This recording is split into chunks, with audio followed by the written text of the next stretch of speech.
Cap à présent vers le très raffiné château de Chenonceau où je pars à la rencontre de Jean-François Boucher, un designer floral et meilleur ouvrier de France qui compose chaque semaine avec son équipe plus de 200 magnifiques bouquets de fleurs. Tous les matins, c'est le même rituel. Avant l'arrivée des visiteurs, chacune des pièces, galeries, cabinets et salons du château sont décorées avec des matériaux et des fleurs naturelles qui deviennent, entre les mains de Jean-François et de son équipe, des créations sophistiquées, parfois même inattendues. J'ai le plaisir aujourd'hui de les accompagner dans leur ronde et de suivre leur quotidien.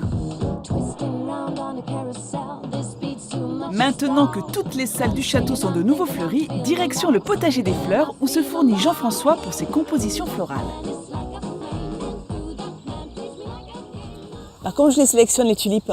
Alors, il faut qu'elles soient un petit peu vertes quand même, pas trop fleuries, puisque dans le château, ça doit tenir à peu près une semaine. Donc, il faut ça, cette maturité-là, c'est pas mal. Ça comme ça ? Oui, à peu près. Et il faut bien prendre à la base, surtout à la base de la fleur. Ouf. Enfin, pas de la fleur d'ailleurs, de la tige. Tu as conscience que tu as un travail incroyable. J'ai pleine conscience de ma chance, on C'est est bien vrai d'accord. Ben, bien sûr, parce que j'ai beaucoup d'amis fleuristes et je pense être le seul à avoir ce métier-là en France. Donc, Le même seul en Europe.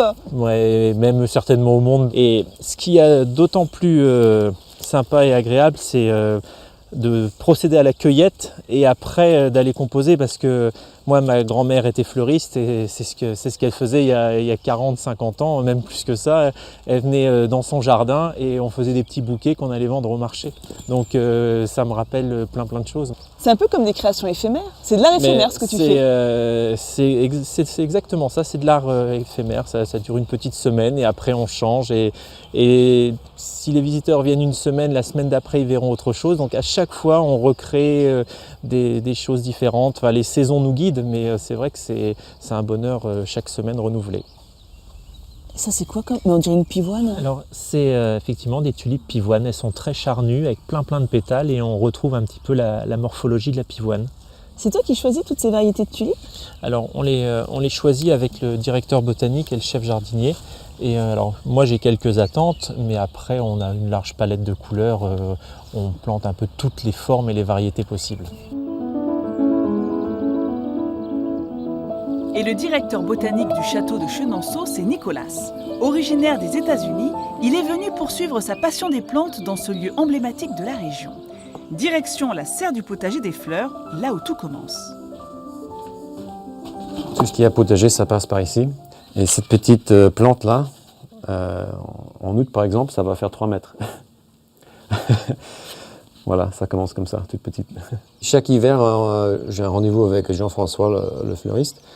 Et on décide, on fait une espèce de revue. Qu'est-ce qui a marché l'année dernière, qu'est-ce qui a pas trop marché. C'est très fluide entre nous deux. Je veux en fait créer une espèce de terrain de jeu en fait pour Jean-François. Quand il arrive le matin, il y a tellement de choses intéressantes qu'en fait il est inspiré tous les jours avec les fleurs qu'on a plantées. Ça me donne toujours du bonheur quand en fait Jean-François vient pour utiliser nos produits, parce que ça se voit que ça fait plaisir, ça fait des bouquets très jolis. C'était mon rêve en fait de toujours travailler dans les jardins avec des plantes, comme je dis avec mes petits bébés. Ça change tous les jours, ça change tous les minutes quoi. S'il y a du vent, s'il pleut, il y a un coup de soleil. La lumière change. En fait, c'est une espèce de tableau vivant. Un tableau vivant qui représente plus d'1 hectare de fleurs, de légumes et de plantes. Un lieu magique qui permet à l'atelier floral du château de Chenonceau, unique en France, de composer de majestueux bouquets. Mais tout de suite, retour aux côtés de Jean-François dans la partie des vivaces du potager. Les euphorbes, ça va apporter quoi ? Du volume à ton bouquet ? C'est une forme très particulière. Hein. Oui, donc je l'ai choisi parce que juste il y en a des très droites, mais on a l'avantage, voilà, notamment celle-ci qui est particulière. Et ça, c'est vraiment la plus-value du potager des fleurs, d'avoir des lignes incongrues, un peu bizarres, ce qu'on ne trouve pas dans les produits standardisés et achetés, formatés. Donc ça, c'est vraiment la richesse de Chenonceau. Un trésor cher à Nicolas et Jean-François qui magnifie chaque jour un peu plus ce lieu chargé d'histoire. Jean-François me propose à présent de l'accompagner dans les sous-bois aux abords du château où il aime se balader et glaner, car c'est là aussi qu'il trouve son inspiration pour ses magnifiques compositions. Je suis à la recherche de quelques euphorbes, mais sauvages cette fois-ci, parce que j'aime bien le pigment qu'elles ont. Elles sont très lumineuses et j'aime bien, elles sont très très éclatantes. Finalement, c'est le paradis pour toi, Ah, ce château de Chenonceau. T'as ta partie cultivée, ta partie sauvage, t'as un beau terrain de jeu là. Ah oui, c'est vrai. C'est très différent de la cultivée. Hein. Mais, alors la morphologie est la même, mais en revanche elle est beaucoup plus lumineuse. C'est vrai que ça va être joli ça. C'est des teintes très différentes. Oh, on aura un beau camailleux de vert là. Voilà, oui, des teintes. C'est ce que tu recherchais. Oui, je voulais pas de vert franc très très dur. Je préfère les verts un petit peu doux. Là, je voudrais trouver quelques sauts de Salomon. C'est une sorte de plante qui ressemble un peu à du muguet sauvage. Donc voilà, c'est ça. Le fameux saut de Salomon, c'est ça. On a fait tout ce chemin pour ça. Oui, pour ça, exactement. Alors, explique-moi en quoi cette plante a sublimé notre bouquet. Mais regarde la ligne que ça a, c'est hyper gracile, c'est hyper léger. Et ces petites clochettes là qui font un peu comme le muguet, oui, c'est juste pour ça qu'on a fait des bornes dans les bois. Vous comprenez pourquoi les meilleurs ouvriers de France? Ben voilà. Maintenant que nous avons nos euphorbes sauvages et nos fameux sauts de Salomon, direction l'atelier floral où Jean-François réalise chaque jour avec son équipe d'impressionnants bouquets. Tu sais déjà où va se trouver ce bouquet dans le château de Chenonceau? Oui, on va aller le positionner dans la chambre des 5 reines et c'est sur une grande table de chasse.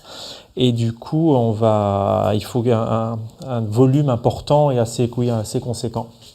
Ben, je suis un peu comme en cuisine, je suis ton commis. Voilà, tu très bien. ce que je dois faire pour t'aider. On va commencer donc par les euphorbia du potager. Alors ce qu'il faut, c'est exploiter un maximum les longueurs de tiges et puis exploiter les lignes, donc sans trop sortir du contenant. Et en fait, donc je les pique dans la mousse, comme ça elles sont bien maintenues. Elles ne bougeront plus après. Il y a sûrement des règles que tu apprends quand tu es à l'école de fleuriste. Alors oui, c'est... Ah bah du coup tu piques, bah très bien. Ah mince, j'ai osé piquer. Oh là là. Non, mais bon. Ah, je l'ai vu changer de couleur là. Je ne touche plus à la composition. Oh mince. Non, faut un tout petit peu, juste que je rééquilibre les choses. Mais elles ont la même ligne, mais en fait, j'essaie de doubler la ligne pour qu'elles aient plus d'impact. À l'école, on vous apprend les parallèles, donc là, les fleurs elles doivent être parallèles. C'est juste des règles d'architecture, des règles de géométrie, et qu'on n'invente pas, qui sont ancestrales, et on les suit, quoi. C'est juste ça. Après les euphorbes, place aux renoncules du Japon, aux tulipes perroquets du potager des fleurs et autres plantes sculpturales. La composition prend forme. Avec le savoir-faire pointu de ce meilleur ouvrier de France et sa sensibilité, elle commence à prendre toute son ampleur. Ça pèse combien cette composition florale? Je pense que ça va faire 40 kilos à peu près, donc environ, que c'est un peu lourd. Heureusement, tu es aidée par deux charmantes jeunes femmes, n'est-ce pas? Oui. Manon et Aurélie. Aurélie, elle est cachée par son bouquet, là, on la voit à peine. Son bouquet est plus grand qu'elle, oui, c'est vrai. Salut Aurélie, ça va? Oui. Et donc, ça fait combien d'années que tu travailles avec Jean-François? Ça fait 3 ans maintenant. Alors, il est comment? Est-ce qu'il est exigeant? Exigeant, c'est un bon prof? Exigeant, mais ça permet d'évoluer aussi dans le bon sens au niveau du travail. Et là, dernièrement, j'ai fait un concours, c'est l'Oasis Rainbow Cup, que j'ai remporté et qui m'a permis de me qualifier pour la Coupe de France des fleuristes. Et le fait de travailler avec un meilleur ouvrier de France, est-ce que ça te donne envie de participer à ce concours également? Je pense que j'aurais pas travaillé avec Jean-François, je me serais pas forcément lancée dans les concours. Donc c'est lui qui vous motive alors? C'est ça. Maintenant, qu'est-ce qui t'a donné envie de rejoindre cette jolie bande? Alors, comme je prépare un brevet de maîtrise, j'avais envie de travailler déjà au château de Chenonceau, parce que c'est assez exceptionnel, et puis pouvoir profiter d'un enseignement d'un meilleur ouvrier de France tous les jours. Qu'est-ce que tu recherchais en venant travailler auprès de Jean-François? Alors, son exigence, déjà. Et puis, je connaissais son travail un petit peu et j'aime beaucoup sa sensibilité. Alors, j'avais envie d'en savoir un peu plus et puis de pouvoir profiter pleinement de tout ce qu'il allait pouvoir m'apporter. Il règne une bonne ambiance dans cet atelier, une belle complicité unit ces 3 fleuristes hors pair. Il est temps maintenant d'aller déposer cette somptueuse composition florale dans la chambre des 5 reines du château des Dames. Viens voir Jean-François, j'ai une dernière question à te poser. Le pouvoir des fleurs sur les femmes, mythe ou réalité? Mythe total. Bon, j'espère que cette immersion dans l'univers des fleurs vous a plu. On se donne rendez-vous la semaine prochaine pour un nouveau numéro des Chemins Nathalie.